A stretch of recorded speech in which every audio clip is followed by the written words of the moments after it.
Hola a todos los que estén en este momento visualizando esta presentación. Mi nombre es Raúl Clemente y soy licenciado en Psicología por la Universidad Central de Venezuela, en la cual posteriormente fui docente de la Escuela de Psicología, específicamente en el Departamento de Psicología Clínica, lugar en el que fue llevada a cabo la presente investigación, que estuvo orientada al diseño y ejecución de estrategias para la enseñanza desde el punto de vista del análisis conductual. De igual forma, agradecer a soyanalistaconductual.org y a la Red Iberoamericana de Analistas Conductuales por la invitación y aceptación de mi trabajo y permitir compartirlo en estos medios. Esta investigación gira en torno a la enseñanza universitaria de la psicología con base en la perspectiva conductual, específicamente en un curso de introducción a la psicología clínica a nivel de pregrado. Este curso tiene como objetivo un primer contacto del estudiante con el paradigma del análisis conductual para la descripción, explicación e interpretación de los fenómenos psicológicos en general y en el ámbito de la psicología clínica en particular. Resulta de suma relevancia informar sobre cómo desarrollar la enseñanza del análisis conductual como base para la psicología clínica, ya que la difusión del conductismo como una perspectiva científica de la psicología siempre ha sido un asunto problemático, ¿no? Y aquí tenemos una cita de Skinner, quien nos plantea que el conductismo implica cambios incómodos en la manera en cómo nos miramos a nosotros mismos debido a su alejamiento de los puntos de vista tradicionales. Ante este panorama es importante plantearse estrategias para su difusión, sobre todo en el ámbito académico y con psicólogos en formación para el esclarecimiento de dichos malentendidos, de manera que cuenten con criterios precisos y fundamentados para que al egresar se involucren y orienten hacia una práctica con fundamentos científicos. Para este fin se diseñaron una serie de estrategias didácticas por parte del autor de esta investigación, que soy yo, quien fungió como docente de la asignatura, para el desarrollo de las competencias conceptuales y para las cuales se buscaron testar sus efectos en el establecimiento de las mismas a través de un experimento de enseñanza. Cabe destacar que el planteamiento de estas estrategias didácticas se hizo con base en el modelo interconductual de los procesos educativos desarrollado por Ibáñez y Rives, el cual se presentará brevemente a continuación. En este modelo, la enseñanza se concibe como el hecho de proporcionar al estudiante las condiciones y criterios a lograr con respecto a su ambiente a través del discurso didáctico, buscando el desempeño efectivo, es decir, la correspondencia de lo que se hace con los objetivos o criterios de logro de una tarea. En nuestro caso, la generación de competencias conceptuales haría referencia a interacciones en el quinto nivel de desligamiento denominado sustitutivo no referencial. En este tipo de competencias se busca, a través del discurso didáctico, instruir en un método un conjunto de criterios para modificar, transformar o relacionar los objetos de un sistema convencional, en este caso la psicología clínica en general, a partir o a través de comportamientos normados por otro sistema convencional, que en nuestro caso sería el paradigma conductual, ¿no? Nosotros veríamos la psicología clínica desde el paradigma conductual. Esa es la breve presentación del modelo, ¿no? Vamos a entrar ya en la metodología, ya que la presente investigación se encuentra enmarcada en el paradigma metodológico denominado como la investigación basada en diseño, la cual es una metodología de naturaleza principalmente cualitativa. Este tipo de investigación se orienta hacia experimentos de diseño o de enseñanza que consisten en examinar mecanismos que comienzan con ideas teóricas, que son testadas a lo largo del diseño mediante la implementación y el estudio sistemático de herramientas educativas, en nuestro caso nuestras estrategias, y la base teórica de la cual vamos a testar es el modelo interconductual de los procesos educativos. Ok, la investigación fue una investigación de campo, contemporánea, evolutiva y universal. Los participantes estuvieron constituidos por un grupo de 23 estudiantes de séptimo semestre de la carrera de Psicología de la Universidad Central de Venezuela en el ciclo aplicado, cursantes de la mención Psicología Clínica. Como instrumentación se utilizaron ciertos registros anecdóticos referidos a lo ocurrido durante las clases y los cuestionarios de evaluación de la unidad de aprendizaje. Las técnicas de análisis llevadas a cabo fueron un análisis cualitativo correspondiente con vislumbrar en qué medida el grupo de estudiantes alcanzó los diferentes criterios de logro establecidos con anterioridad con base en su respuesta a los diferentes cuestionarios de evaluación. El procedimiento estuvo caracterizado por el desarrollo de 6 clases presenciales de duración de 4 horas académicas cada una, es decir, 180 minutos en total por cada clase, de las cuales 5 sesiones de clase fueron para la impartición de los contenidos programáticos y una de evaluación presencial, calificada. En estas 6 clases se desarrollaron los diferentes temas de la unidad 1 del programa de la asignatura Introducción a la Psicología Clínica. Muy bien, vamos a pasar ahora a las estrategias desarrolladas durante la clase y que son realmente el aspecto más importante de este tipo de investigaciones basadas en diseño, es decir, el diseño de estrategias que generen los resultados esperados, para que otros docentes que se vean en la situación de querer promover objetivos o competencias similares puedan implementarlas teniendo en cuenta que existen experiencias previas que arrojan buenos resultados. Así que más que en los resultados obtenidos, se hará énfasis en las diferentes estrategias implementadas. Ok, vamos a pasar a la primera clase. Esta primera clase, una clase bastante rutinaria dentro de la actividad docente, encargada de presentar el programa de la asignatura, así como también presentar el modelo pedagógico sobre el cual iba a girar la clase. En este caso, el que hemos venido hablando del modelo interconductual, ¿no? De manera que los estudiantes tuvieran una idea de cómo iba a desarrollarse la asignatura a lo largo de las clases, ¿no? Y que tal vez iba a ser un poco distinto a lo que estaban acostumbrados. De igual forma, se utilizó esta primera clase para hacer un chequeo breve de conocimientos previos, ¿no? Saber qué entienden ellos por psicología, qué entienden ellos por conducta, qué entienden ellos por problemas psicológicos, qué entienden ellos por el cambio personal, qué es lo que cambiaría, dónde ubicarían lo psicológico, entre otras cosas, ¿no? Un poco para chequear los conocimientos con los que llegan a esta asignatura. O sea, a eso se dedicó la primera clase. En la segunda clase se buscaba presentar las diferentes prácticas que componen al análisis conductual, principalmente el análisis experimental de la conducta, el análisis conductual aplicado y sus relaciones con la psicología clínica. Para esto, se utilizó la matriz científica interconductual de Reina, Sánchez, Reyes y Hernández para presentar y caracterizar estas prácticas de la siguiente manera: al análisis experimental de la conducta como práctica teórica, al análisis conductual aplicado como práctica tecnológica y la psicología clínica como práctica profesional, enmarcados en el conductismo como práctica filosófica. Se utilizaron estos criterios en aras de clarificar las características de cada una, así como evidenciar las relaciones entre las diferentes prácticas y la importancia de cada una para las otras, principalmente para la psicología clínica. Para esto, el docente presentó los criterios y ejemplificó su aplicación a cada una de las prácticas del análisis conductual, incorporando además las implicaciones que tiene el concebir al análisis conductual de esta manera. Dentro de algunas de estas implicaciones encontramos que la psicología no sería una profesión, sino una disciplina con conocimiento aplicable previa transformación ajustada a su ámbito de acción. Como se puede ver, no fue solo presentar las diferentes facetas del análisis conductual, sino caracterizarlas según sus funciones y actividades y formas de investigar principales, los cuales son algunos de los criterios que plantean los autores, de manera que, tal como podemos ver, la competencia que se busca lograr, el estudiante pueda distinguir entre las diferentes prácticas según criterios precisos. Esto con la función de que el estudiante conozca el ámbito de problemas al que responde cada una de estas prácticas, y entender así cómo es que el análisis conductual no solo es un conjunto de técnicas terapéuticas, sino que cuenta con una serie de postulados filosóficos, una línea de investigación teórica para el desarrollo de principios generales para la explicación del comportamiento, una serie de procedimientos elaborados con base en esos principios generales para la resolución de problemas sociales y una serie de ámbitos de posible profesionalización para la aplicación de esos procedimientos. En nuestro caso específicamente el ámbito clínico, aunque sabemos que no se reduce solo a eso. Es decir, una concepción global de todo lo que involucra el paradigma conductual.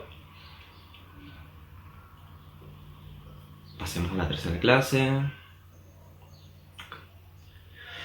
Por su parte, esta tercera clase se encargó de presentar los diferentes modelos conductuales en el texto, encontrados en el texto de Segura, Sánchez y Barbado.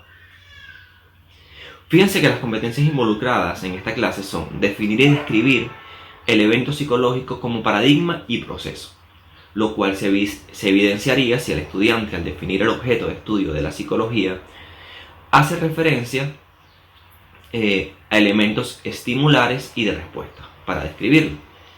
Hace referencia al establecimiento de funciones estímulo-respuesta dependientes de los contactos previos, es decir, procesos.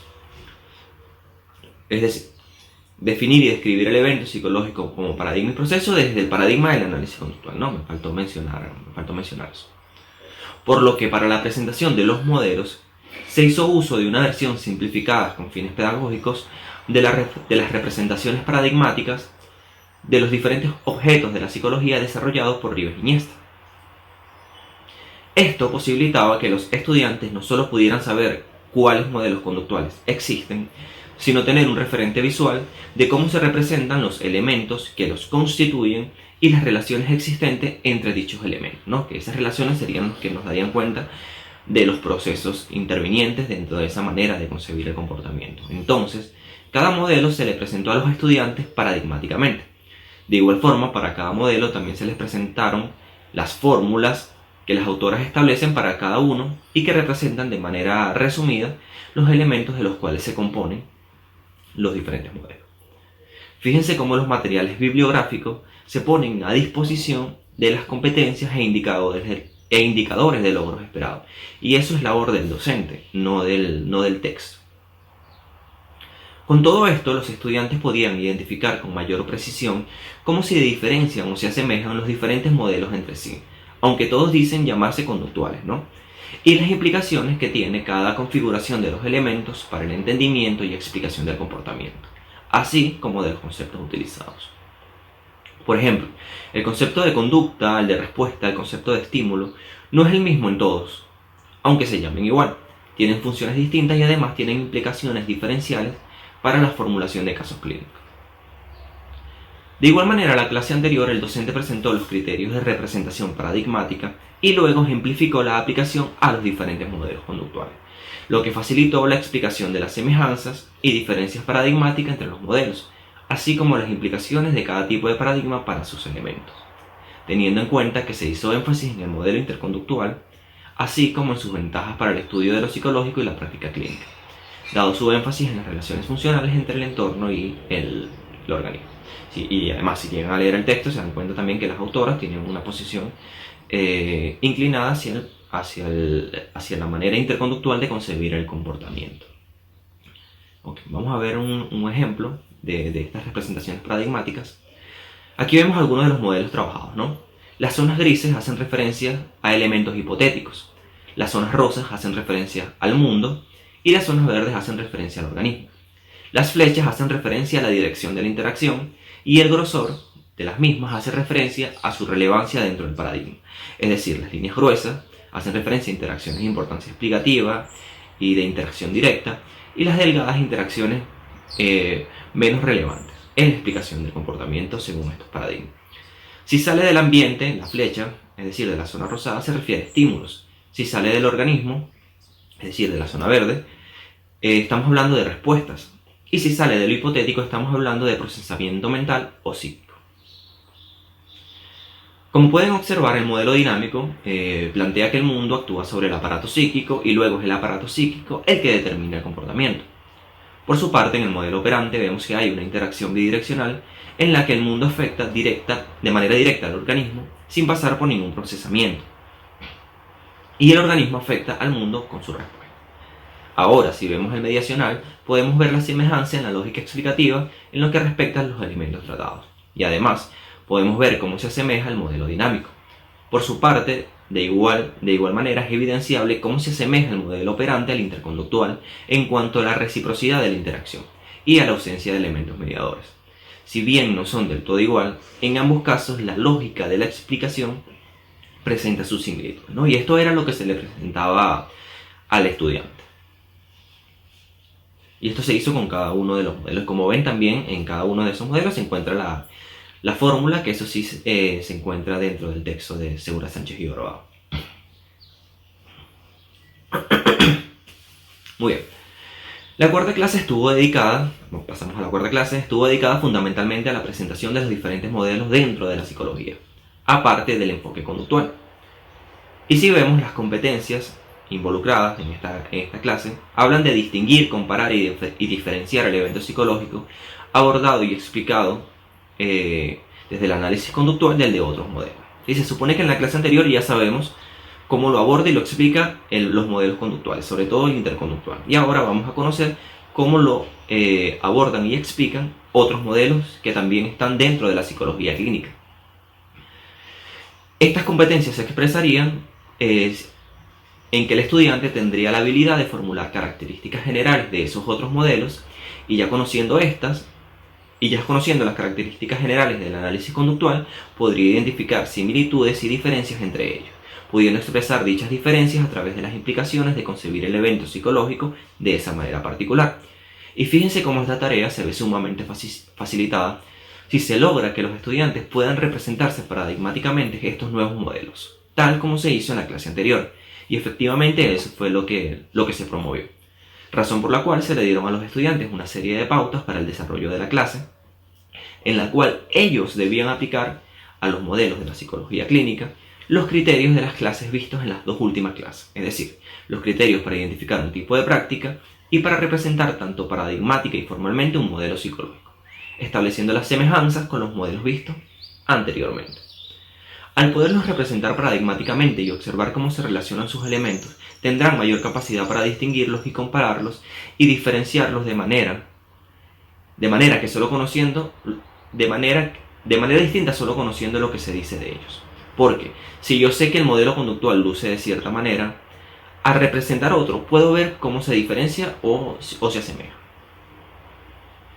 De igual forma, identificando a qué tipo de práctica hace referencia ese modelo, se tendrá otro elemento para comparar y diferenciarlos entre sí, ya que algunos modelos dentro de la psicología clínica solo son modelos tecnológicos, otros son solo modelos específicos de la psicología clínica, otros son principalmente filosóficos, y como pudimos ver en el análisis conductual, abarca estas diferentes prácticas. Mediante la identificación de relaciones con los modelos anteriores, además, se facilitaba la transferencia de las implicaciones de estos modelos que pudieran parecer distintos entre sí. Y como lo que el análisis conductual cuestiona de esos otros modelos, también se le puede cuestionar a estos otros modelos. Fíjense además cómo siempre se está haciendo referencia al análisis conductual, ¿no? Y lo que se busca es cada vez más ir desarrollando cómo el análisis conductual se posiciona frente a otros desarrollos en la psicología clínica. Como puede observarse, a diferencia de las clases anteriores, en esta fueron los estudiantes quienes llevaron la clase a través de su aplicación frente al grupo, aunque con una previa ejemplificación por parte del docente del ejercicio pautado. Muy bien, vamos a pasar a la quinta clase. Hasta el momento habíamos visto que desde el enfoque conductual, la conducta se concibe de cierta manera, se explica de una determinada forma y tiene implicaciones en lo que respecta a cómo aborda los fenómenos psicológicos y cómo lo abordan otros. En este punto, el estudiante ya ha entrado en contacto con al menos 15 modelos distintos, contando los conductuales. Los han representado paradigmáticamente o han visto cómo lo hace otra persona, ya sea el docente o sus compañeros, y conocen las implicaciones de uno u otro en relación al análisis conductual. Por lo cual, para esta clase, se les pidió aplicar lo que ya conocen de los modelos, los criterios que caracterizan al modelo médico según los autores Tarf y Pérez Álvarez. Es decir, a sus representaciones de la clase anterior, que hicieron ellos, debían aplicar los criterios que identifican al modelo médico dentro del ámbito de la psicología clínica para el abordaje, diseño y ejecución de tratamientos del comportamiento considerado anormal o problemático.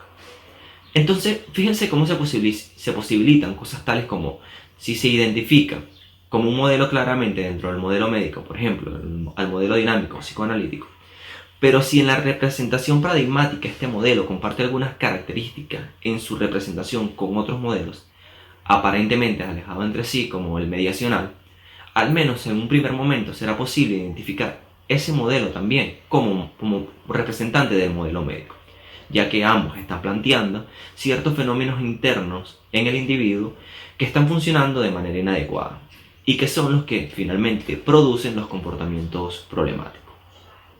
Si bien desde planteamientos totalmente distintos, la lógica de la explicación es más o menos la misma a la hora de abordar los problemas relacionados con la llamada conducta normal. Finalmente, en tanto que el modelo médico está orientado a solución de problemas sociales, eso lo ubicaría más cercano a una práctica tecnológica, profesional o interdisciplinaria, es decir, la creación o aplicación de procedimientos para solucionar esos problemas. Así como lo más probable es que estos modelos que planteen una forma de abordaje de los problemas psicológicos de esa manera, al menos en su ámbito de creación y aplicación de procedimientos, se estén orientando hacia una forma de modelo médico. Y hasta aquí llegaron las clases. Estas fueron todas las clases presenciales, ¿no? Si bien se tienen algunos registros de qué fue lo obtenido en cada clase por cuestiones de tiempo, nos vamos a concentrar en lo obtenido en las evaluaciones. En líneas generales, cuando los estudiantes tuvieron que aplicar los criterios, cuando les tocó a ellos llevar la clase, lo hicieron de manera adecuada. Y cuando esto no era así, posterior al debate con el docente u otros compañeros, realizaban los ajustes necesarios a sus aportes. Por ejemplo, hubo un debate muy entretenido cuando se les planteó que el modelo fenomenológico, por su lógica explicativa, podría ser considerado como representante del modelo médico, aunque expresamente desde ese modelo se afirma todo lo contrario y dice posicionarse desde una postura antipatologizante. Y bueno, algunos estudiantes, a pesar de que aplicaban adecuadamente los criterios, se les dificultaba considerarlo como tal. Ojo, que no es que se presentara el modelo médico como algo malo en sí mismo, ¿no? Sino como distinto a la manera como desde el análisis conductual se plantea. Entonces, bueno, si hiciéramos un resumen de los criterios hasta ahora trabajados a través del discurso didáctico y que configuran el saber conceptual del análisis conductual, pudiéramos mencionar los criterios de los tipos de prácticas dentro de una ciencia, ya sea filosófica, teórica, tecnológica y profesional, los criterios de los tipos de modelos psicológicos, según la configuración de las relaciones de los elementos que plantean para el entendimiento de los fenómenos psicológicos y las implicaciones derivadas para el abordaje de la psicología clínica, y por último, los criterios para la identificación del modelo médico para el abordaje de los problemas psicológicos. Por lo que pasamos a las evaluaciones, que es donde los estudiantes debían aplicar dichos criterios. Entonces tenemos la primera evaluación. Para ellos, en la primera evaluación, que consistió en un trabajo escrito, tenían que realizar 5 entrevistas a diferentes tipos de personas relacionadas o no con la psicología. Y debían preguntar sobre cómo se explicaban ciertos sucesos. Un crimen pasional, ¿no? Una noticia sobre un crimen. De las respuestas que les dieran los diferentes entrevistados, ellos debían identificar el tipo de modelo al que se asemejaba la explicación que le dieran. Y luego realizar las críticas que desde el análisis conductual se harían a esas formas de explicar. Un hecho interesante de las entrevistas fue que nadie se posicionó dentro de los paradigmas operantes o interconductual, lo cual se relaciona con la cita de Skinner al principio, en cuanto a que el conductismo entra en confrontación con nuestra manera tradicional de entender la conducta. Y fíjense además cómo la tarea del estudiante era identificar dichos modelos, aunque directamente ninguno de los entrevistados maneja dichos modelos o sabe que está dando su explicación, estableciendo ciertas relaciones entre el mundo de las personas y los aspectos mentales. Un aspecto indirectamente relacionado con esto y que se conversó de manera sucinta fue el hecho de la importancia de saber analizar los discursos de la gente de esta manera, ya que en la misma clínica, cuando los pacientes nos presentan sus propios problemas, suelen hacerlo desde modelos internalistas, organicistas, mentalistas, y que esa manera de concebirlo determina en buena medida la manera en que ellos creen que se soluciona el problema, y cómo el trabajo clínico pasa también por una transformación de esa concepción del problema de los pacientes, pero que sin duda hay que saber identificar. Por su parte, en la segunda evaluación, presencial, era similar, aunque esta vez el análisis iba orientado a un fragmento de una entrevista a un conferencista motivacional, en el cual hablaba sobre la autoestima, por lo cual debían aplicar los diferentes criterios a este texto, es decir, identificar a qué tipo de práctica podría estar haciendo referencia, a qué tipo de modelo se asemejaba y con cuáles mantenía semejanzas, y partiendo de ahí identificar si hacía referencia al modelo médico y las críticas a dicho abordaje que se plantearían desde el análisis conductual. Como pueden ver, más que evaluar si los estudiantes podían recuperar información, lo que se evaluaba era la capacidad de aplicar los diferentes criterios en los cuales fueron instruidos, aunque por ejemplo hubo respuestas en que la aplicación de los criterios era correcta, pero la conclusión era incorrecta, lo cual habla de una aplicación un tanto mecánica, pero en su mayoría las aplicaciones fueron bastante adecuadas. Tengo que confesar que cuando planteé estas evaluaciones me parecían de una dificultad bastante alta. No estaba del todo seguro que con las estrategias empleadas durante las clases los estudiantes pudieran desarrollarlas de manera adecuada. Los ejercicios dentro de la clase habían salido bastante bien, pero aún así tenía mis dudas sobre si era de una dificultad muy alta, ¿no? lo cual hizo que al ver los resultados de las evaluaciones me llevara una sorpresa bastante grata al ver lo que los estudiantes eran capaces de hacer, ya que de las respuestas que ofrecieron en aquella primera clase de chequeo de los conocimientos previos, en los cuales sus respuestas estuvieron plenamente enmarcadas en unas concepciones tradicionales de la psicología, a lo que vi reflejado en las diferentes evaluaciones, las respuestas fueron en general de un altísimo nivel y de un conocimiento a profundidad de la lógica del análisis conductual y de cómo el análisis conductual se posiciona dentro de la psicología clínica frente a otros modelos. Y bueno, ahora sí vamos a pasar de manera breve a los resultados obtenidos. Muy bien, tras ver las diferentes actividades de cada una de las clases, así como las estrategias de evaluación, podemos pasar a ver los resultados obtenidos y explicar también un poco sobre cómo se hizo la corrección de las pruebas. Entonces, bueno, aquí podemos observar la rúbrica utilizada para la corrección de las evaluaciones. Cabe destacar que además de las instrucciones que vimos anteriormente, se les dio a los estudiantes un instrumento similar compuesto de las dos primeras columnas que pueden ver ahí. Además, para llevar a cabo la evaluación, se les permitió usar los textos, apuntes y los desarrollos que ellos mismos expusieron en clase. Esto podíamos permitirnos en tanto que no se estaba evaluando la recuperación de información, sino la aplicación de ciertos criterios que como tal no aparecen en los textos, sino que fueron desarrollados durante la clase. Y que finalmente es lo que nos interesa saber si los estudiantes logran o no. Para la primera actividad solo se implementaron los criterios de la segunda y cuarta fila, esos que están ahí en negritas. Y la corrección se orientó a leer lo desarrollado por los estudiantes e identificar la presencia o no, de manera consistente a lo largo de su elaboración, de los diferentes indicadores de logro relacionados con los reactivos. Como por ejemplo la identificación del modelo semejante y tipo de relaciones que se establecen entre los elementos identificados para explicarla, previa identificación del modelo al cual se asemejaba la explicación que le había dado la persona en la entrevista. Por su parte, para la segunda evaluación sí que se implementaron todos esos criterios y de igual forma tenía que ser una presencia consistente del indicador de logro, aunque de cierta manera acá era un poco más sencillo ya que solo se trataba de un texto, a diferencia de la actividad anterior en la que diferentes entrevistados podían ubicarse en diferentes modelos. Básicamente esa fue la manera de identificar los distintos indicadores de logro de las competencias conceptuales que pudimos ver en las diferentes clases. Entonces bueno, pasemos a ver los resultados brevemente. Recuerden, bueno, para la actividad 1 eran solo dos reactivos que están en las instrucciones y ahí también los pueden observar. No vamos a volver a reiterar sobre eso, sino simplemente comentar que para el primer reactivo hubo un porcentaje de acierto del 82% de los estudiantes, es decir, 19 estudiantes de 23. Fue un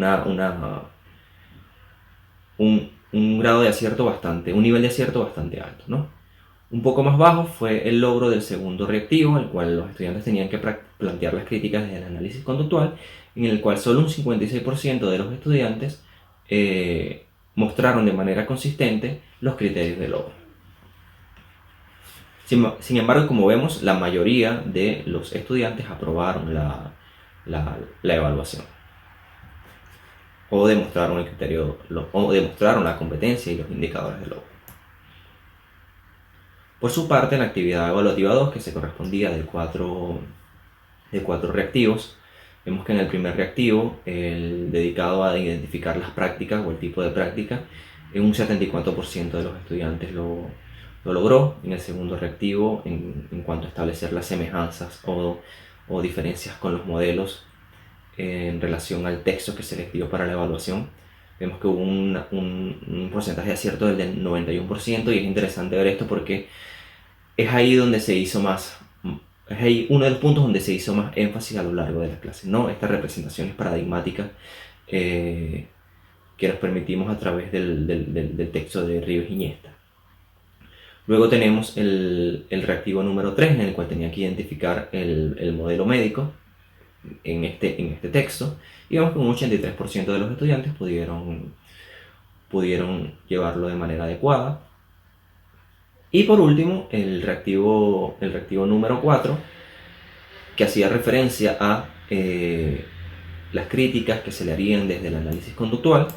Hubo un 87% de acierto, mucho mayor al de la primera actividad, ¿no? Ahí podemos percibir cierta mejora, ¿no? En esta capacidad de posicionarse frente al análisis conductual, desde el análisis conductual, perdón.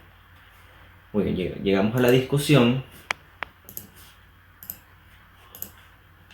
Y bueno, aquí volvemos a tocar lo del tipo de investigación, ¿no? Otro aspecto relevante de la investigación basada en diseño es que los investigadores persiguen elaborar un modelo de los cambios que son considerados aprendizaje o desarrollo de los estudiantes a lo largo del experimento de enseñanza, entendiendo estos como ocasionados por las maneras de operar y las situaciones puestas en juego por el investigador docente. En este sentido, nuestra discusión estará orientada a explicar el modelo que están viendo en la lámina. Se hace posible el planteamiento de este pudiendo ser explicado desde los fundamentos del modelo pedagógico que fundamentó las actividades, es decir, el modelo interconductual. Cabe destacar que las líneas gruesas en la lámina que están viendo hacen referencia a interacciones directas y las más delgadas hacen referencia a interacciones mediadas. Como se puede observar, el estado previo consistió en el ingreso de los estudiantes reportando las nociones tradicionales y de sentido común que se suelen tener sobre la psicología y su objeto de estudio. Durante las clases se dio el espacio para el cuestionamiento de estas nociones, el cual pudiéramos considerar el sistema convencional 2, como una de las situaciones problemas, ¿no? Nociones de sentido común sobre lo psicológico y la psicología en general, a través de la mediación de los criterios del análisis conductual, nuestro sistema convencional 1. A través del discurso didáctico. Posterior a poner en contacto a los estudiantes con los diferentes criterios y tras presentar diferentes ejemplos de implementación de estos, se delegó el protagonismo a los estudiantes. Estos tuvieron que implementar los criterios trabajados a otras situaciones problemas, referentes al sistema convencional 2. La primera vez fue con el sentido común, ¿no? En este caso, otros modelos de la psicología clínica. Fueron remarcados los aciertos y se hicieron las correcciones pertinentes para el ajuste del desempeño por parte de los estudiantes, ¿no? Todo lo que tiene que ver con la retroalimentación. Finalmente, fue en las actividades de evaluación donde se pudo obtener mayor evidencia de las competencias emergentes. Los estudiantes pudieron analizar y transformar lo que se decía sobre algún aspecto relacionado con la psicología, volvemos a nuestro sistema convencional 2, y en este caso las explicaciones de personas sobre las razones por las cuales alguien cometió un asesinato y sugerencias de un conferencista para mejorar la autoestima. Todo esto según los criterios del análisis conductual, nuestro sistema convencional 1, constituido por la identificación del tipo de práctica, el tipo de modelo paradigmático, su ubicación como modelo médico o no, y la realización de críticas pertinentes. La transformación o la interacción de tipo sustitutiva no referencial se evidencia cuando al implementar los criterios del análisis conductual para la descripción del estudio de la psicología, así como su forma particular de abordar los fenómenos psicológicos, tanto para explicarlos como para intervenirlos, cuando aplicamos esto a las concepciones del sentido común sobre lo psicológico, a otros modelos psicológicos, así como a posicionamientos pseudopsicológicos, los estudiantes identificaron que se estaban enmarcando en un posicionamiento ya sea mentalista o de cualquier otro tipo, ¿no? Aunque no se haga referencia explícita a algún modelo. De igual forma, lo identificaron como un ejemplo de modelo médico, aunque no hable de enfermedad mental, aunque no hable de síntomas, e incluso se presente como crítico de la patologización de lo psicológico, como en el caso del modelo fenomenológico, ¿no? Que hablamos anteriormente. Aunado a la identificación y argumentación de que ciertos modelos en apariencia alejados entre sí, tales como el modelo dinámico y el fenomenológico, se encuentran enmarcados en paradigmas que comparten grandes similitudes entre sí, en la manera como conciben la determinación del comportamiento y las relaciones entre el individuo y el mundo. Es decir, los estudiantes pudieron concebir las reglas de operación de cierto posicionamiento, es decir, sobre todo aquello que tuvieron que analizar, sentido común, modelos, conferencias, con base en las reglas de operación de otro dominio. En este caso, las perspectivas del análisis conductual, ¿no? Esto es más o menos lo que explicaría este modelo de enseñanza que surge a partir de desarrollado durante las clases. Entonces, bueno, vamos a pasar a algunas conclusiones derivadas de esto. Como se puede observar, la enseñanza no estuvo destinada a informar al estudiante sobre las características de las diferentes prácticas, los diferentes modelos conductuales, los diferentes modelos en la psicología clínica y el modelo médico, sino que se orientó a generar en el estudiante las competencias conceptuales que le permitieran el dominio de una serie de criterios desarrollados desde la perspectiva conductual para la resolución de problemas conceptuales. Esto trasciende la mera función informativa de la enseñanza, la cual es necesaria pero insuficiente, siendo esta la labor de los materiales bibliográficos, dejando al docente otra función de suma importancia, que es el enseñar qué hacer con esa información, mostrar el para qué es importante esa información para un psicólogo clínico, en qué tipo de situación es necesaria, así como qué tipo de soluciones le aporta y sobre todo cómo utilizarla ante esas situaciones para generar dichas soluciones. En ese sentido, el estudiante no solo estaría informado sobre las características del análisis conductual, sino que el manejo de la perspectiva conductual consistiría en saber posicionarse desde dicho paradigma para justificar argumentativamente la manera de concebir el comportamiento frente a otras perspectivas. Concebirlo y abordarlo, ¿no? En este sentido, pudiéramos quedarnos con la enseñanza del conductismo como un conjunto de informaciones sobre cosas que han dicho y hecho algunos autores e investigadores. O podemos presentar al conductismo como un paradigma que, dentro del ámbito que nos concierne, en este caso la psicología clínica, ofrece una serie de soluciones a una serie de problemas a diferentes niveles. Porque si bien la psicología clínica hace énfasis en el diseño y ejecución de procedimientos terapéuticos, hay una serie de bases conceptuales que le anteceden. En este sentido, sí que tenemos la firme convicción de que la enseñanza del paradigma conductual le tiene que servir al estudiante más que para estar informado sobre algo llamado conductismo, para la toma de decisiones y el entendimiento de los fenómenos con los que se va a encontrar en su práctica. Pero para eso debe tener lo suficientemente claro las propias nociones conductuales, porque muchas veces podemos estar informados sobre algo y manejarlo muy bien, pero no estamos del todo claros a qué tipo de soluciones ofrece y en qué nivel no las ofrece. Finalmente, dada la misma metodología implementada, no podemos afirmar de manera contundente que los resultados son directamente atribuibles a las estrategias utilizadas, pero sí que podemos asegurar al menos que el tipo de respuestas obtenidas sí que son un resultado del tipo de condiciones al que se pusieron los estudiantes. ¿Qué quiere decir esto? Que puede que el estudiante sí que pueda llegar a expresarse de esta manera, solo con leer el texto o con una clase magistral, pero que si la instrucción se mantiene en este nivel, no podremos permitirles desarrollar u observar sus competencias conceptuales de manera adecuada. Y de igual forma, mediante este tipo de estrategias, promovemos que sean todos los estudiantes quienes logren los objetivos y no sean aspectos como la capacidad de recuperar la información lo que diferencia a los estudiantes. Por último, mencionar lo que dijo un estudiante sobre la evaluación. Ella comentó lo siguiente, ¿no? Lo que decía el texto me parecía bastante razonable, hablando de la entrevista realizada al conferencista sobre la autoestima. Sin embargo, al comenzar a analizarlos con las pautas, uno se da cuenta de lo simplificado que resultan este tipo de concepciones. Lo cual llama la atención, ya que si yo solo manejo el análisis conductual de manera informativa, puedo leer ese texto y saber que lo que dice es razonable, pero que es distinto a lo que hago. Pero si lo analizo a profundidad desde el análisis conductual, puedo percatarme por qué lo que se está planteando ahí, si bien es razonable en un nivel de sentido común, no aporta mayor cosa a un tratamiento adecuado de los problemas sobre los que está hablando.